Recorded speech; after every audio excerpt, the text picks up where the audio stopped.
In other news, Chief Councillor for the City of Freeport Council expressing her disagreement with the decision made by her counterpart from West Grand, Bahama to reopen the Fishing Hole Road Causeway yesterday. She says while she understands the pressing concerns from residents traversing the area, there are protocols that should be followed, and as elected leaders, they are to be mindful of the message they're sending to the public. The causeway is within the city limits. Which means the City of Freeport Council do have a voice as it relates to that. Unfortunately, the stance that the Chief Councillor would have taken, I personally would not have done. Chief Councillor for West Grand, Bahama, Jimmy Smith, reopened the Fishing Hole Causeway on Wednesday morning. That decision came on the heels of a myriad of complaints from motorists about the poor road conditions on the service road. The decision to reopen the causeway igniting a response from GBPA officials, along with the Ministry of Works, and now the Chief Councillor for the City of Freeport, Frazette Gibson. The stance that the Chief Councillor would have taken was a very bold stance. I don't know the repercussions of such.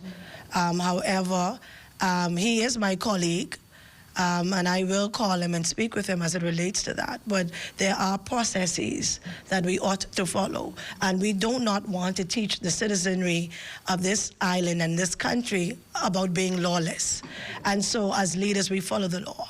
As it relates to the maintenance of the Fishing Hole Causeway, Gibson says it is a shared responsibility between the government and the Port Authority. I think it's irresponsible of us to blame the head of department of the Ministry of Works here on the island of Grand Bahama, who does a tremendous job. However, they have no responsibility of giving contracts. That comes out of New Providence. And I think our anger should be directed to those that has the ability and responsibility to make those decisions. However, the Grand Bahama Port Authority has all jurisdiction for every road until 2054, and that is the Hawkesbury Creek Agreement. And those who are not familiar ought to read it.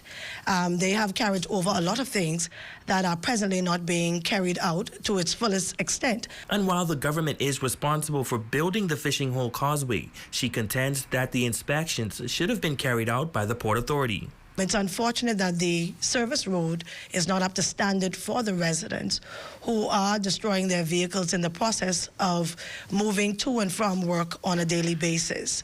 And so I'm appealing to those that are in power, and that is the Grand Bahama Port Authority and the Ministry of Works Nassau base, to make this a matter of urgency. Now the Ministry of Works and Utilities issued a statement noting that the repairs to the Fishing Hole Road Bridge and service road will commence on Monday, the 6th of March, 2023.